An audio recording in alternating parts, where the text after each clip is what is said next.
복된 주일 우리 오늘 같이 살펴볼 성경 본문 말씀은 창세기입니다.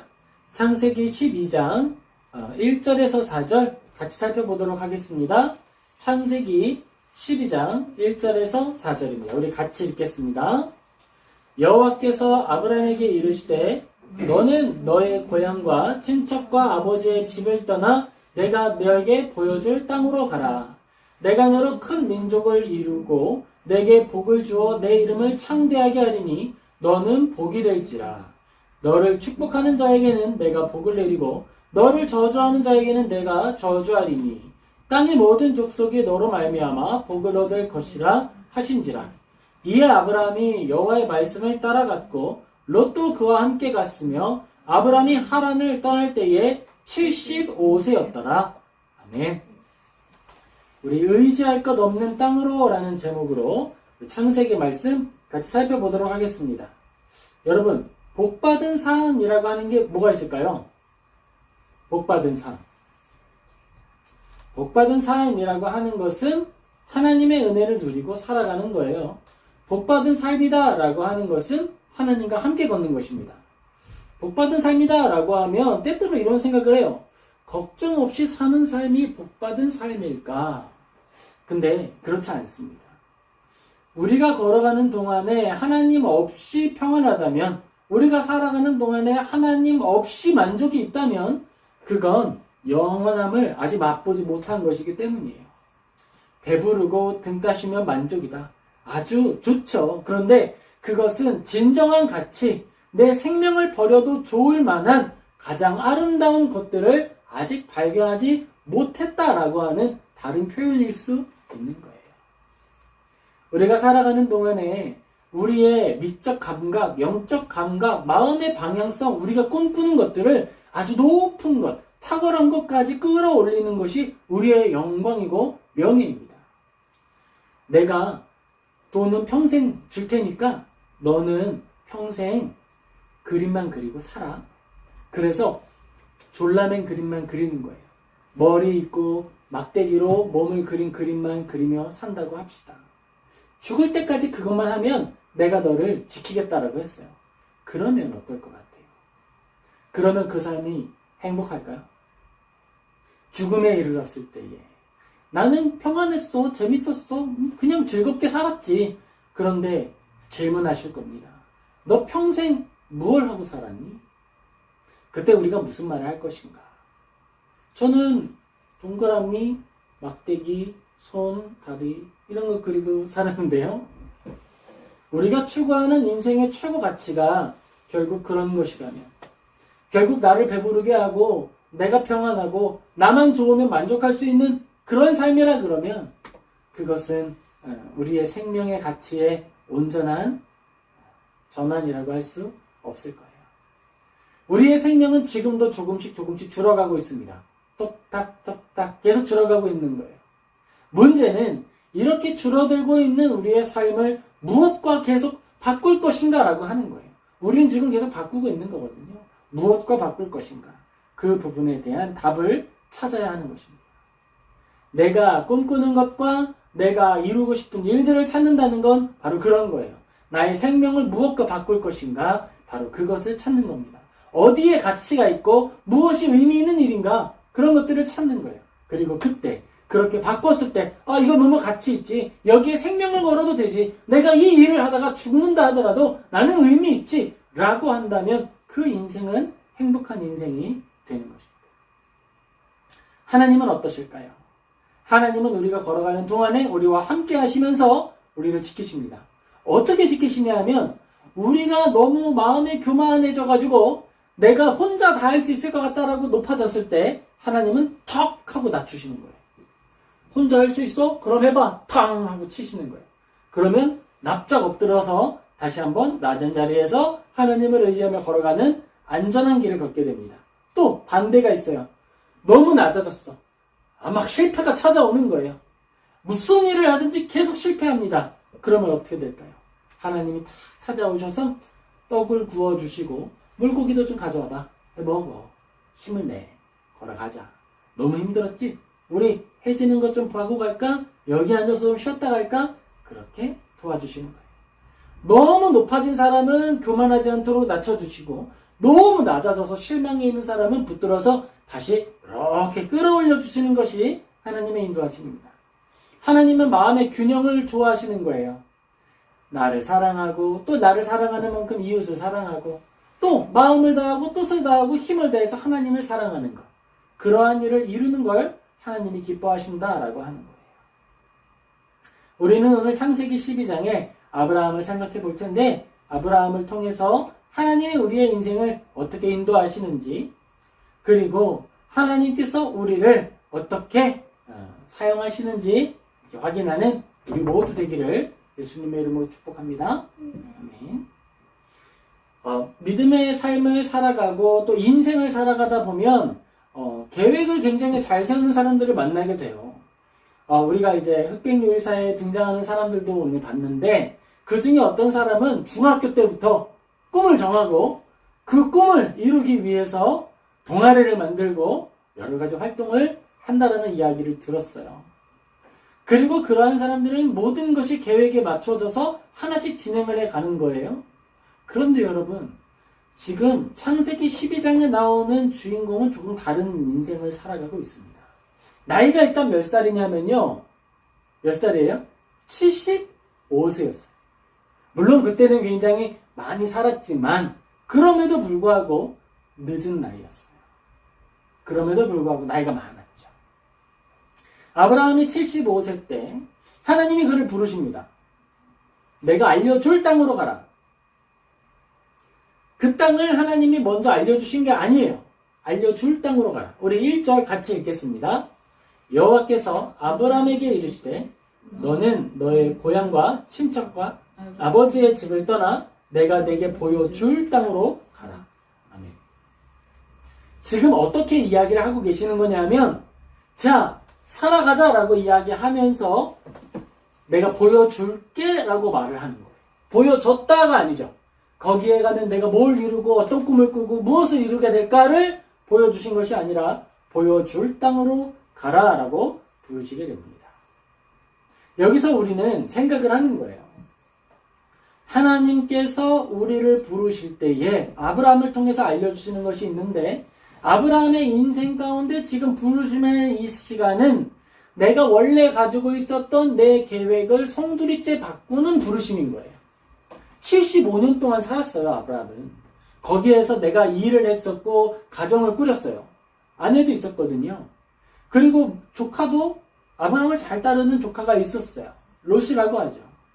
그렇게 같이 살고 정착해서 살고 있었고 한 사람의 몫을 해내고 있었습니다. 그런데 그때에 하나님이 부르시는 거예요. 내가 보여줄 땅으로 가자. 여기서 우리가 알게 되는 것은 하나님께서 우리에게 당신의 일들을 이루도록 초대하신다라고 하는 거예요. 그런데 하나님의 초대하심은 완벽한 계획이나 완벽한 모습으로 단번에 주어지는 게 아닐 수 있다라고 하는 거예요. 물론 성경에 등장하는 어떤 사람들은 하나님의 뜻을 가지고 믿음으로 나아갈 때에 계획을 세우고 단계적으로 일을 이루게 됩니다. 그건 그 사람의 은사에 맞춰서 일을 하는 거예요. 은사라고 하는 것은 탤런트예요. 재능이에요. 내가 가지고 있는 재능을 따라서 하나님의 일을 이루어 가는 거예요. 내가 열심히 공부를 하고 내가 직장에서 일을 하고 있는데 하나님이 어느 날 우리를 부르실 수 있겠죠? 그때 우리는 하나님의 부르심이 확실한지 성경을 통해 확인한 후에 그것이 확실하다면 내가 직장을 생활했고 또 내가 수련했던 나의 재능을 모두 사용하여서 그 뜻을 이루도록 노력하는 거예요. 그걸 말하는 거예요. 그런데 지금 아브라함의 이 상황 속에서는 내가 살아왔던 모든 상황, 지역, 토대를 버리는 것부터 시작해야 된다라고 하는 거예요.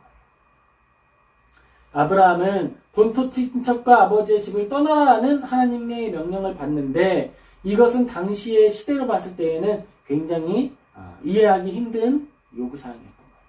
왜냐하면 그때는 국가마다 국가 안에서 사람을 지켜주는 경찰이 따로 없었어요. 그 안에서 왕을 위해서 일하는 조직만 존재하지 시민을 위해서 일해주는 사람은 없다는 거예요.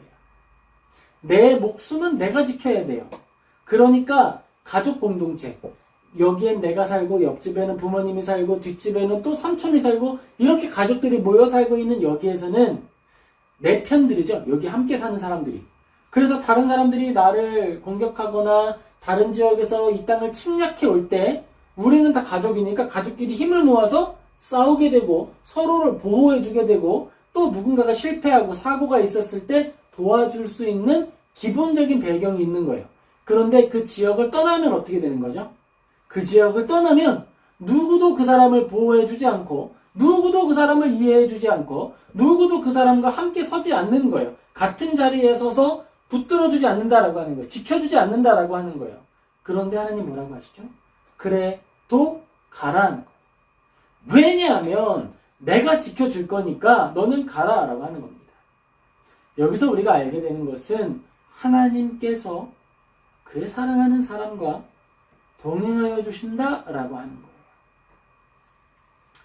이 이야기는 안전의 토대가 붕괴하는 경험 속에서 믿음이 시작된다라고 하는 거예요. 자, 아브라함이 가족들하고 같이 살 때에 필요 없는 게 있었어요. 뭐가 필요 없었을까요? 믿음이 필요 없어. 하나님을 믿는 믿음이 그렇게 필요가 없어. 왜일까요? 내가 어려운 일이 생기고 내가 힘든 일이 생기면 누가 지켜주기 때문에 내 가족이 지켜주니까 기도하지 않아도 되는 거예요. 그런데 지금 떠나가면 어떻게 돼요, 이제? 하나님 아니면 내 편이 없어. 하나님이 아니고서는 내가 의지할 사람이 없어. 바로 그 상황에 들어가라고 하나님 말씀하시는 거예요. 내가 네 편 할 테니까 너는 나만 믿고 따라와. 하나님이 이렇게 말씀하신 것입니다. 여러분, 만약에 여러분에게 도전을 이제 하라고 하는 거예요. 예를 들자면, 자, 너는 하나님이 말씀하시기를 세계 일주를 해라 딱 하고 어떤 명령이 내려왔어. 그러면 세계 일주를 하러 딱 출발을 할 때 어떻게 할까요? 그랬더니 하나님이 돈 100억을 딱 줬어. 돈을 두둑하게 줬어요. 카드도 주고. 그럼 어때요? 하나님이 세계 여행하라고 한 그 여행이 어떨 것 같아요? 하나님 없어도 100억 있으면 세계 일주 할 수 있어요. 그쵸? 우리가 어떤 일을 할 때에 하나님보다 더 의지하는 것이 무엇인지 단박에 드러납니다. 왜냐하면 내가 이것만 있으면 할 수 있을 것 같아요 라고 하는 마음이 우리에게 들어오기 때문인 거예요. 자, 누군가가 저에게 이야기할 수 있겠죠. 교회를 가서 세우십시오. 예, 가서 세우겠습니다. 근데 그 사람이 나에게 교회를 세우세요 라고 하면서 카드를 딱 줬어. 무제한으로 쓸 수 있는 카드를 딱 줬어요. 그러면 내가 그 카드를 가지고 교회를 세우러 나가면 어떨까요? 힘든 일이 없어요. 하나님을 의지하지 않는 거죠. 다시 말해서 만약에 내가 하나님께 기도할 때 하나님 세계 일주를 하라고요? 알겠습니다. 그게 하나님의 뜻이라고요? 알겠습니다. 성경을 읽어봐도 그게 하나님의 뜻인 줄 알겠습니다. 자, 그러면 제가 기도로 하나 구하겠습니다. 하나님 100억만 주세요. 그랬다고 하면 그 기도는 무엇을 구하는 것일까요? 하나님 이거 하라고 하셨죠? 그러면 하나님 제가 기도하는데요. 하나님이 없어도 내가 세계 일주 할 수 있을 만큼의 돈을 주세요. 이걸 구하는 거랑 똑같은 거예요. 하나님께서는 그런 방식으로 일하지 않으십니다. 하나님께서 우리에게 주시는 명령, 선하게 살아라. 그 명령을 받잖아요? 그러면은 내 주변에 착한 사람만 잔뜩 있으면 착하게 살기 쉽잖아요. 기도 안 해도 착하게 살 수 있어요. 그런데 착하게 살아라 라는 명령을 주시고 어디로 보내시냐 하면 착하게 살기 힘든 자리로 보내시는 거예요. 그러면 어떻게 해야 돼요, 이제?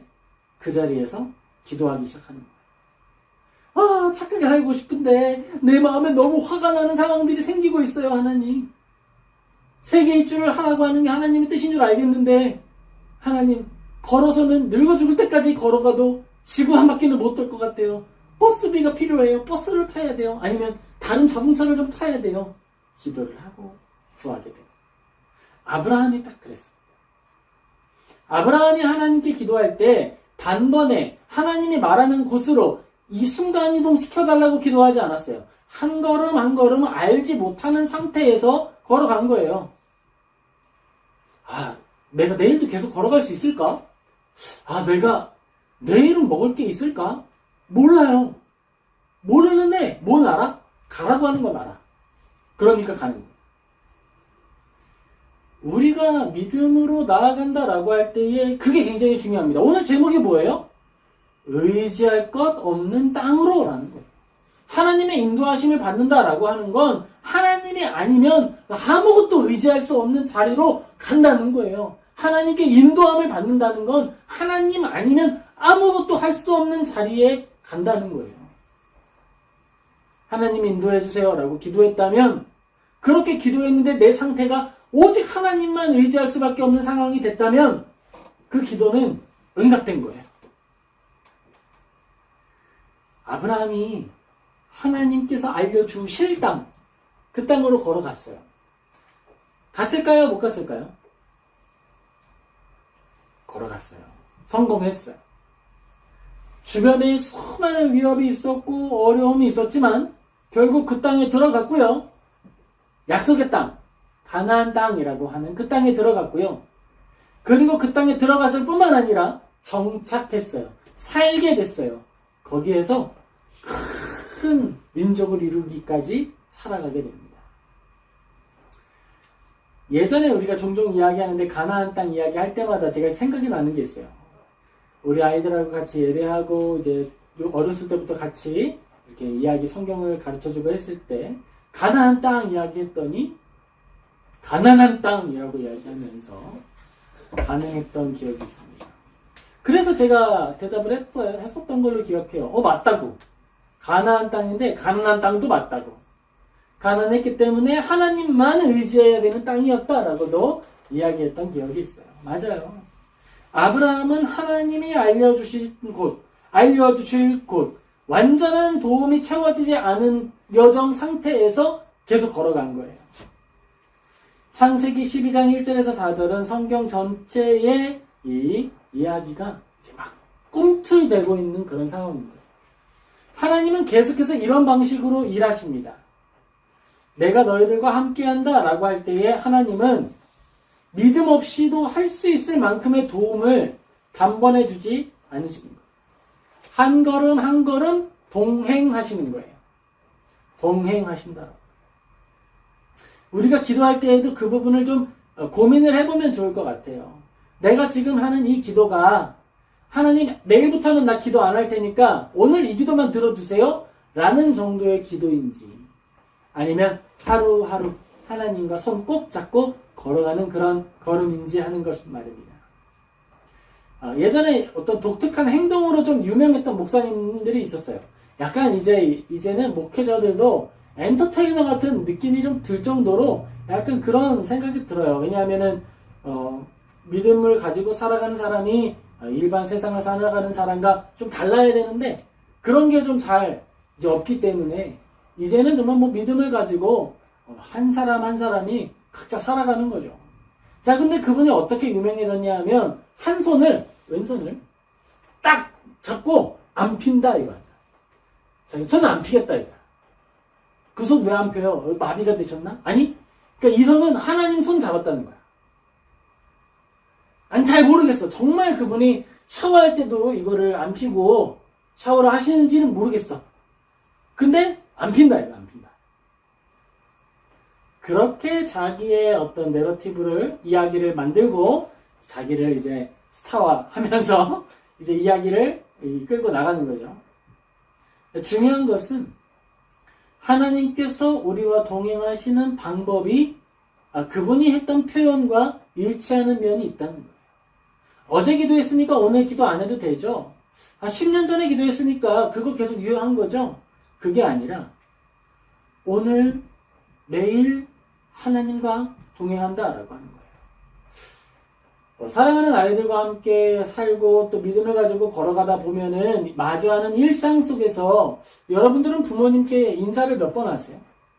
내가 태어날 때 한번 응애 하고 어머니 아버지한테 인사했으니까 나는 뭐 맨날 보는 사이인데 인사 안 해도 되잖아요. 아니죠. 어떻게 인사하고 언제 인사하죠? 자고 아침에 일어나서 다 이제 얼굴을 처음 마주치면 뭐라고 얘기해요? 안녕히 주무셨어요? 그리고 또 이야기하죠. 잘 잤어? 그렇게 인사하는 거예요. 그렇게 동행하는 거예요. 매일매일 함께 살아가는 거예요. 하나님과 동행하는 것도 마찬가지예요. 하나님과 살아가는 것도 우리가 매일매일 가족 간에 인사하고 서로를 돌아보고 또 학교 갈 때나 이럴 때 어떻게 하죠? 항상 문 열고 갔다 와, 이따 봐, 인사하죠. 그렇게 하는 거예요. 매일매일 가족 간에 동행하듯 하나님과 동행한다라고 하는 거예요. 성경 전체는 아브라함의 소명을 믿음의 원형으로 해석을 합니다. 신약 성경의 사람들은 아브라함을 믿음으로 순종한 사람이다 라고 이야기하면서 하나님과의 완전한 관계가 아브라함의 불완전함으로부터 시작됐다라고 이야기하고 있는 거예요. 이 말은 아브라함은 불완전하거든요. 지금 하나님이 말씀하신 땅까지 갈 만한 능력이 없어요. 가다가 다른 왕이 그 사람을 잡아가지고 아내를 뺏어가. 왜요? 이뻐서. 내 아내도 지킬 수 없는 그런 사람이 바로 아브라함이었어요. 그렇게 연약함을 가지고 부족함을 가지고 걸어갔던 거예요. 그런데 그러한 과정 속에서 아브라함이 성장하기 시작했어요. 성장하고 단단해지기 시작했어요. 아브라함의 불완전함과 아브라함이 가지고 있었던 결핍이 믿음을 파괴하는 것이 아니라 믿음을 더 단단하게 만드는 도구가 되기 시작했습니다. 하나님이 살아계시는구나. 하나님이 함께 하시는구나. 하나님이 우리와 함께 하시기 때문에 내가 이 길을 갈 수 있구나라고 하는 걸 알게 되는 거예요. 내가 세계 일주를 걸어가는데 내 능력으로 하는 것이 아니라 카드로 하는 것이 아니라 카드를 의지해서 하는 것이 아니라 하나님을 의지해서 하는 것이구나라고 믿게 되는 거예요. 내가 교회를 세울 때 돈을 의지해서 하는 것이 아니라 하나님을 의지해서 하는 것이구나. 믿음을 의지해서 하는 것이구나 라고 하루하루 배워간다라고 하는 거예요. 하나님 모르겠어요. 2025년도는 예배를 드렸는데 2026년도까지 예배를 드릴 수 있을까요? 2026년도에 하나님을 우리가 계속 예배할 수 있을까요? 그걸 하나님께 의지하고 하나님을 의탁하면서 한 걸음씩 걸어가는 거예요. 언제까지? 죽을 때까지. 저는 71세에 은퇴를 할 거예요. 원래 은퇴는 71세 하는 거예요. 만 70살. 그러면은 몇 년이죠? 아무튼 그때가 될 때까지 예배를 하는 거죠.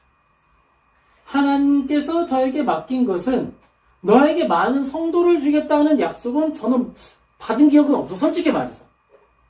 그럼 너에게 무엇을 주겠느냐라고 하는 확신이 있냐면 내가 예배를 드리도록 하겠다라고 하는 마음의 확신은 있어요. 하나님이 나를 멈춰 세우지 않는 이상 나는 계속 가겠다라고 하는 마음의 확신이 있어. 그리고 그 인도하심을 따라서 지금도 한 주 한 주 그렇게 예배를 드려가는 거예요. 처음에 이 땅 가운데 왔을 때 우리가 예배를 드릴 때 6개월 머물 수 있는 재정이 있었어요. 6개월 머물 수 있는 재정을 가지고 예배를 하나씩 세워가기 시작을 하는 거예요. 그런데 지금까지 왔어요. 지금 이제 우리가 5년 됐어요. 신기하죠? 세계 일주 해라 라고 하나님이 저한테 말씀하신 거랑 똑같은 거예요. 세계 일주요? 갑자기요? 할 수 있을까요? 일단 출발은 하겠습니다. 일단 출발은 하는 거야. 그게 믿음이라는 거예요. 내가 지금 집의 문 밖을 나가서 엘리베이터를 타고 내려갔는데 그 시작한 걸음이 과연 다시 한번 지구를 돌아서 여기로 돌아오는 것까지 완수할 수 있을지는 몰라요. 근데 뭘 하는 거예요, 지금? 아브라함은 일단 옷을 입어. 세수도 해. 짐도 싸. 그리고 갔다 오겠습니다. 가겠습니다 하고 출발한 거예요. 내일 일은 난 몰라요. 하나님만 믿으며 걸어가겠습니다. 그렇게 시작을 한 거예요. 믿음의 여정이라는 건 그렇게 시작을 하는 겁니다, 여러분. 교회라는 것도 그렇게 시작이 되는 거예요. 많은 후원, 많은 재정, 많은 도움, 그것으로 교회가 세워진다 그러면 교회 세우기 쉽죠. 하나님이 무슨 필요가 있습니까? 서포터가 필요한 거지. 하지만 그러한 방식으로 교회가 세워지지 않는다라고 하는 것을 우리가 알기 때문에 가장 먼저 중요하게 준비하는 것이 목회자 아니겠습니까? 복음을 전파하는 것 아닙니까? 우리가 믿음을 가지고 나아갈 때 가장 중요한 것은 하나님이 우리에게 주신 사명, 그것에 대한 확신, 그리고 그 확신을 이루어갈 도구들이에요. 자, 그러면 하나님이 나에게 세계일주하라고 하셨으니까 난 세계일주하는 게 하나님의 뜻이라는 걸 알았으니까 나 이제부터 뭐 할 거야? 나 이제부터 소매치기 할 거야. 다 죽었어. 나 버스 타야 되니까 그리고 나 비행기 타야 되니까 그래서 비행기 티켓 딱 끊고 비즈니스 딱 끊고 그리고서 딱 세계일주 한 다음에 하는 말이 하나님이 도우셔서 세계일주 했습니다. 하나님이 어떻게 도우셨어요? 제가요 그냥 주머니를 털면 거기에 그냥 돈이 꽉 차 있어요. 그래서 내가 비행기도 탔습니다. 이렇게 말할 겁니까? 아니잖아요. 하나님께서 우리에게 주신 목적을 분명히 하고 그리고 그 목적까지 나아가는 과정까지도 의지하며 걸어가는 거예요. 그게 교회가 세워짐의 여정이고 사명자의 여정인 거예요. 믿음을 가지고 걸어간다라고 하는 걸음인 겁니다. 사랑하는 성도님들께 이야기하고 싶은 건 그거예요. 여러분 꿈을 꾸세요. 하고 싶은 일을 꿈꾸세요. 돈 많이 벌고 싶다라고 하는 것도 좋은 꿈이긴 해요. 나도 그런 꿈을 중학교 때 꿨어. 그런데 그렇게 살았을 때 내가 죽는 순간에 아깝지 않겠어? 라고 하는 질문을 한번 던져보세요. 나는 그게 아까울 것 같더라고. 그렇게 살다가 죽으면 아쉬울 것 같더라고.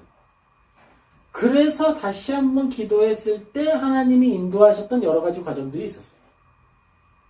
그리고 우리가 살아가는 동안에 추구해야 할 가장 큰 가치는 내가 죽는다 하더라도 이 일을 하면 행복할 것 같다라고 하는 일을 찾는 거예요. 그럼 그 일을 하면 돼요. 그림을 그릴 때 행복하고 즐겁고 너무 좋아요? 근데 그걸로 돈은 못 벌 것 같은데 너무 좋아요? 그럼 그거 해야 돼요. 내가 정말 가난하고 힘들고 어렵다 하더라도 이 일을 하면 나는 행복하겠고 나는 살아있다라고 하는 걸 느낀다라고 하면 그 일을 하면 되는 거예요. 그 일을 하면 돼요. 그리고 그 일을 할 때에 그 일을 하는 과정 가운데에 과정의 도구를 어떻게 써야 된다 그랬죠? 좋은 도구를 쓰는 거야. 좋은 도구. 내가 내 꿈을 이루어야 되는데 내 꿈을 이루면 내가 돈은 잘 못 벌 것 같으니까 젊었을 때 한탕을 하자. 은행을 털어. 딱 기도를 막 40일 금식 기도를 해가지고 은행을 딱 털어가지고 성공을 해가지고 내가 평생 그림 그리면서 살아? 그런 다음에 나중에 사람들한테 말해. 제가 하나님에게 주신 꿈을 이뤘습니다. 어떻게 이루셨습니까? 은행을 털었습니다. 말할 거예요? 아니에요. 꿈을 꾸고 꿈을 꾼 것에 대해서 과정까지 하나님께 맡기며 걸어가라. 저는 하나님께서 주신 꿈은 간단해요. 예배하라는 거예요. 예배해라. 내가 너를 들판으로 보내면 들판에서 혼자 예배해. 내가 너를 바다 위로 보내면 바다 위에서 혼자 예배해. 내가 너를 어디로 보내든지 너는 예배하는 거야. 오케이 하나님 알겠습니다. 그거 되게 쉽네요. 근데 아니에요. 어렵더라고.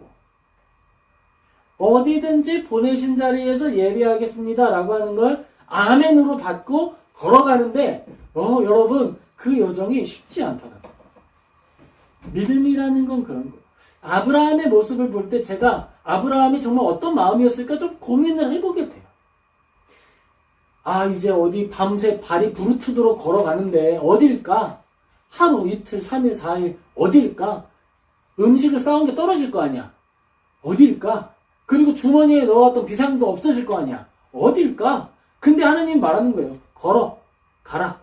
일단 걸어가라. 다른 사람들은 소문이 들려와요. 야, 아브라함 친구 누구 있었지? 그 친구는 장사해가지고 집이 몇 채라더라. 아브라함의 친구 누구 있지? 걔는 뭘 했다더라. 저걸 했다더라. 근데 지금 아브라함은 뭐 하고 있는 거예요? 아무것도 이룬 게 없어요. 자기 이름으로 된 밭도 없고요. 자기 이름으로 된 땅도 없고요. 자기 이름으로 된 집도 없어요. 우리 가족이 들어가서 살 수 있는 아무것도 없어. 그냥 뭐 하는 거야? 걷는 거야. 걸어가다가 비가 내리면 맞아야지. 집이 없으니까. 걸어가다가 바람이 불면 맞아야 돼. 집이 없으니까. 그러다가 걸어가다가 누가 나를 공격하면 공격 당해야 돼. 그때 뭐라고 말하냐면 아브라함이 그럽니다. 사람한테. 나는 여기 성에 들어갈 건데 성에 들어가면 누가 물어보잖아. 이 사람 너 아닙니까? 와이프라 그러면은 나 죽이고 너 데려갈 수도 있으니까 여동생이라고 좀 하자. 그렇게 하고 들어가는 거야. 그렇게 하고 들어가는 거야. 과정에 있어서 오류가 있었다라는 거예요. 하고 싶은 말은. 지금 우리는 계속 뭘 말하고 있어요? 하나님의 뜻도 중요한데 그 뜻을 이루는 과정도 중요하다라고 말씀을 드렸죠. 근데 지금 아브라함 어떻게 했어요? 하나님의 뜻은 알았어. 걸어가라고요? 예, 걸어갈게요. 걸어갔는데 잘 걸어가기 위해서 뭘 지금 쓰려고 하는 거예요? 거짓말 하려고 하는 거예요. 그런데 하나님이 그걸 그냥 죽여버리고 아이고 아브라함 망했다. 아우 아브라함 얘는 잘할 줄 알았는데 왜 이랬지? 이렇게 선택을 하냐? 됐어 아브라함 탈락. 그래서 알아서 살고 다음 너 나와라. 내가 보여줄 땅으로 가자 이러면서 제2의 아브라함을 또 불러요? 아니라는 거예요. 이게 은혜예요. 하나님이 아브라함을 부르셨잖아요. 그리고 아브라함이 정직하게 걸어갔어요. 긴 시간 동안. 잘했어요. 근데 뭐가 문제였냐면 가뭄이 와버린 거야. 그래서 그 땅 가운데 가나안 땅은 가난한 땅이기 때문에 먹을 게 많이 없기 때문에 어렵거든요. 그래서 이집트로 갔어야 하는 거야. 근데 이집트로 가면은 이집트에 있는 왕이 그 남편, 예쁜 아내의 남편을 죽이고 아내를 데려가려고 하니까 거짓말을 좀 해보자. 이렇게 해서 들어가게 된 거였어요. 근데 하나님이 탁 왕을 만나가지고 야, 이집트 왕, 그 여자는 아브라함의 아내다. 그러니까 건들지 마. 알았어? 그래서 다음날 왕이 데려와. 야, 너 왜 거짓말했어? 네 결혼했다며. 데려가. 이러면서 돈이랑 해서 보내줘. 그거 다시 가. 또 가난한 땅으로 가. 그래서 거기서 머물다가 또 가난이 와가지고 또 어떻게 해서 또 가. 또 이집트 또 가. 그러니까 2번 했어요. 근데 우리가 여기서 기억해야 할 것이 있습니다. 저도 그런데요. 하나님이 저에게 주일의 예배를 맡기신다라고 하고 주일의 예배를 지키라라고 이야기를 하셨다라고 했는데 그러면 제가 한 번의 실수도 없이 모든 걸 다 잘했느냐? 아니라는 거예요. 실수한다라는 거예요. 아브라함도 실수했다라는 거예요. 그래도 누가 있어요? 대표적인 사람. 베드로도 실패했다라는 거예요.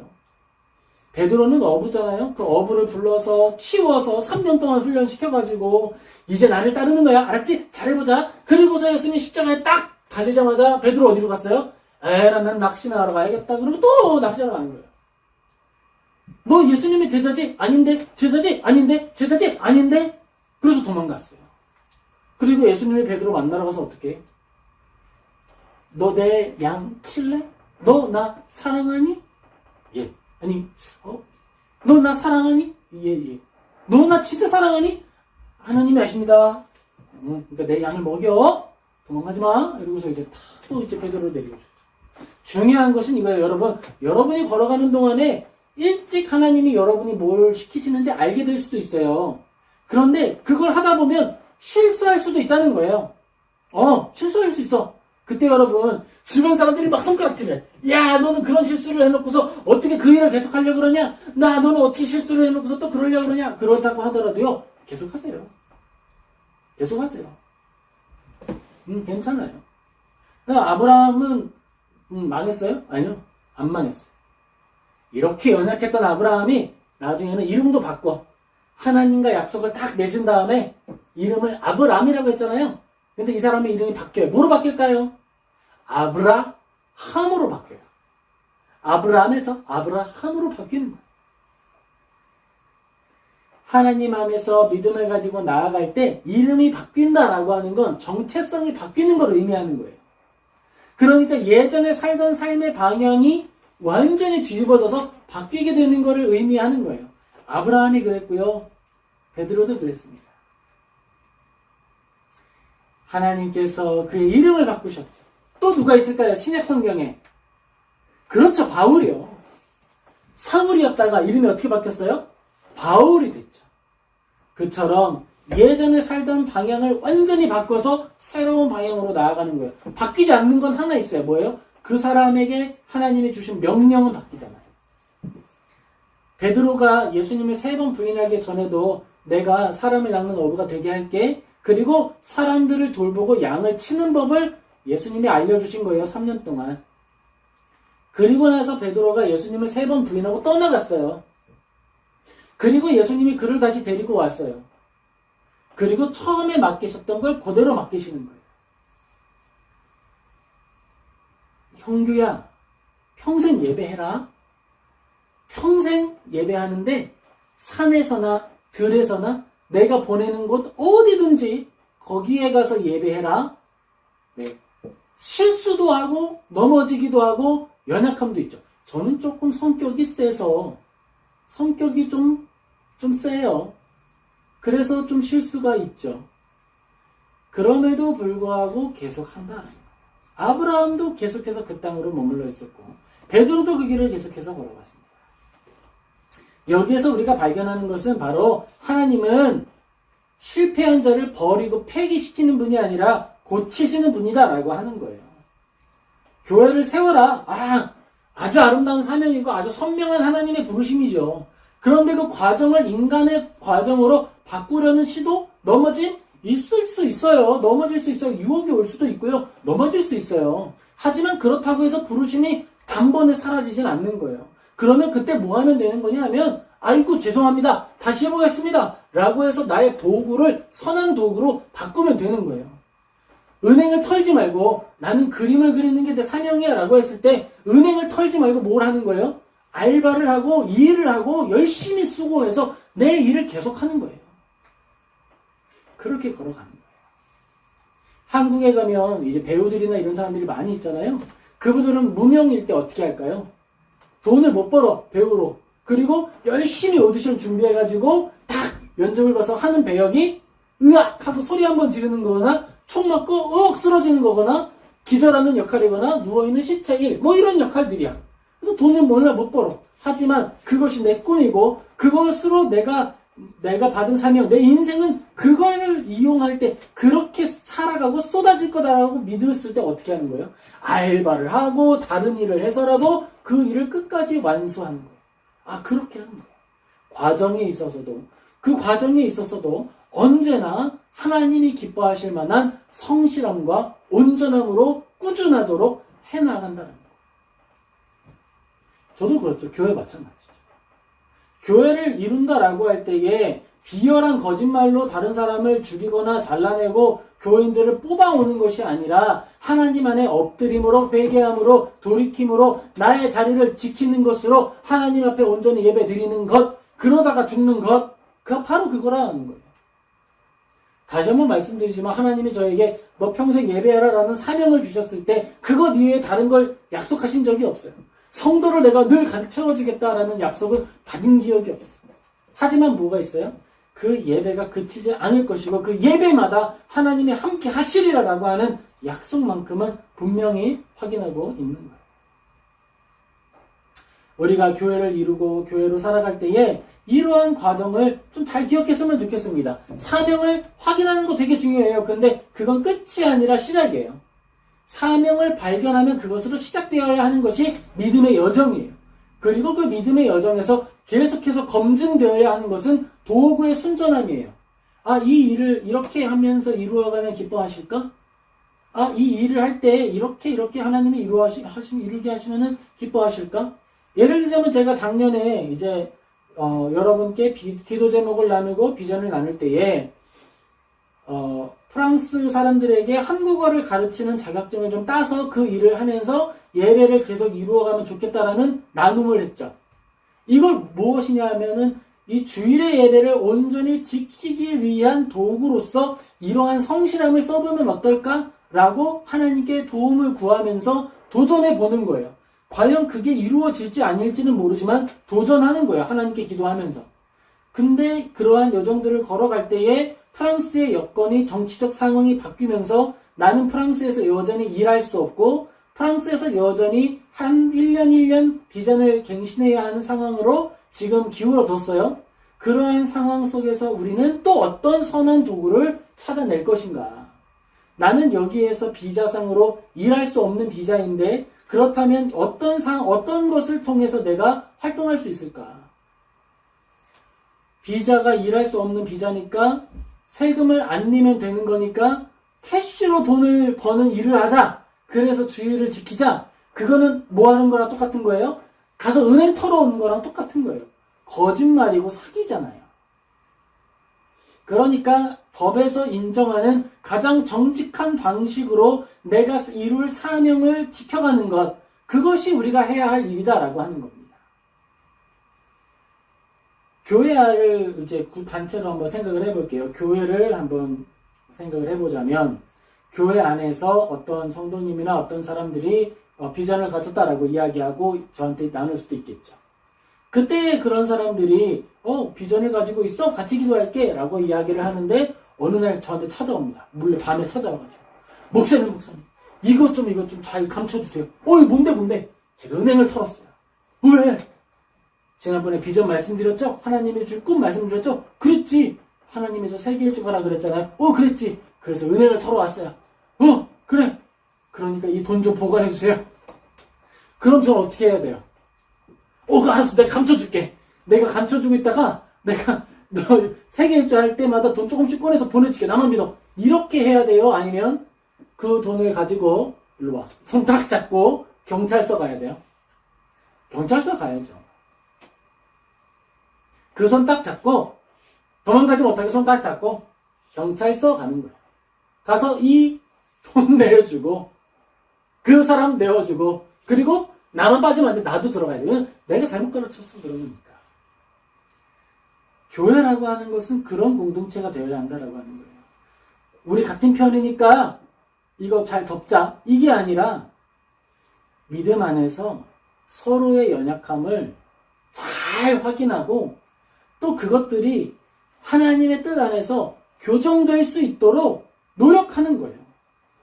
너 죄를 지었어? 너 예전에 강도직했잖아? 주홍 글씨로 탁 낙인을 찍어가지고 너는 평생 죄인이야 라고 손가락질하는 것이 아니라 회개하고 돌이키고 은혜를 구하면 다시 한번 걸어간다라는 거예요. 그걸 잘 기억을 해야 됩니다. 현대 교회 안에는 개인의 실패를 주홍 글씨처럼 낙인 찍는 문화가 있는데요. 그래서는 안 되는 거예요. 실수할 수 있죠. 하지만 실수는 실수고 사명은 사명일 수 있어요. 사명이 분명하다면 실수는 돌이키면 되는 것이고요. 과정을 다시 설계하면 되는 거예요. 여러분이 가지고 있는 사명이 하나님께로부터 온 것이 확실하다면 과정에 틀렸다면 틀린 과정을 덜어내면 된다는 거예요. 도둑질 하려고 하는 마음이 들 때 그걸 버리면 된다는 거예요. 거짓말로 교회를 세우려고 한다면 그 거짓말을 그걸 잘라내면 된다는 거예요. 그리고 나서 다시 정직함으로 하나씩 벽돌을 쌓아가면 그게 교회가 세워지는 과정이 되는 거예요. 타인의 실패를 소비하는 공동체가 되면 안 됩니다. 그거는 가식 공동체예요. 그거는 뒷담화하고 뒤에서 사람을 가지고 농락하는 악인들의 말, 수근수근하는 귀신들의 소굴이 되는 거예요. 교회는 그런 곳이 아닙니다. 교회의 연약함을 바라볼 때 우리가 기억해야 하는 것은 그 교회의 아름다운 사명 자체를 인정하는 거예요. 그리고 그 교회 안에서 나타났던 과정적인 오류에 대하여서 어떻게 하면 교정할 수 있을 것인가를 생각해야지. 그러니까 그 교회는 다 썩었어. 그러니까 그 조직은 다 버려야 돼. 이런 식으로 가서는 안 된다는 거예요. 누군가가 꿈을 꿀 때도 마찬가지. 이 사람은 말은 저렇게 꿈을 꿨는데 야 뒤로 보니까는 아주 문제투성이네. 그러니까 손가락질하고 그 사람에게 낙인을 찍어버리고 돌을 던지고 그래서는 안 된다는 거. 그가 목표를 세웠다면 그 목표 자체는 하나님이 주신 것으로 인정하고 우리가 함께 기도할 수 있어요. 그리고 그가 걸어갔던 여정 중에 모자라는 여정들이 있다면 그런 부분들을 낙인 찍는 것이 아니라 돌이킬 수 있도록 도와주고 다시 한번 회복될 수 있도록 도와주고 다시 한번 은혜로 나아갈 수 있도록 과정적인 여정이 있어서의 교정을 해주면 되는 것입니다. 바로 그것이 교회의 여정이 된다라고 하는 거예요. 사랑하는 성도 여러분, 우리가 하나님의 사명을 다 받은 사명자들이에요. 그렇게 믿음을 가지고 살아가는 것입니다. 근데 여러분 기억합시다. 사명은 받는 것이 끝이 아니라 시작이다라고 하는 거예요. 이제 사명을 받았으면 그 사명을 어떻게 이루어갈지를 생각을 하면 되는 거예요. 그리고 그렇게 사명을 이루어가면서 오직 하나님께 영광 올려드릴 수 있으면 좋겠어요. 정직해도 망하지 않습니다. 아브라함이 정직하게 살아서 가나안 땅에서 죽었느냐? 안 굶어 죽었어요. 살았어요. 중요한 건 뭐예요? 하나님을 매일매일 의지하며 걸어가는 거예요. 저도 그래요, 여러분. 그 믿음을 가지고 교회를 세워가다 보면 이거 뭐 제가 혼자 감당할 수가 없거든요. 이 모든 거 제가 다 할 수가 없거든요. 그때에 하나님을 의지하고 한 걸음 한 걸음 걸어가니까 그 걸음이 그냥 오늘까지 오고 여기까지 오는 거예요. 그리고 우리 사랑하는 친구들도 마찬가지예요.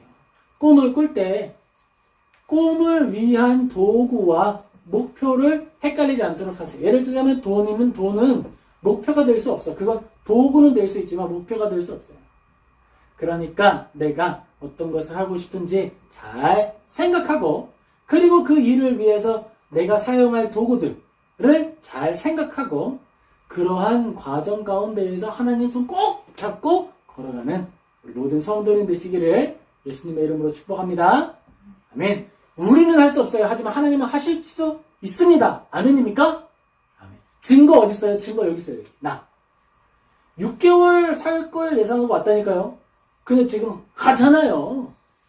여기에서 뼈가 묻어지고 다 가루가 될 때까지 간다고 하잖아요. 언제까지 갈지 모르지만 하나님 의지하며 한 주 한 주 가는 거예요. 그렇게 걸어가면 되는 거예요. 그렇게 우리 하나님 의지하며 함께 걷는 우리 기류의 교회 모든 성도님 되시길 예수님의 이름으로 축복합니다. 아멘. 기도하겠습니다.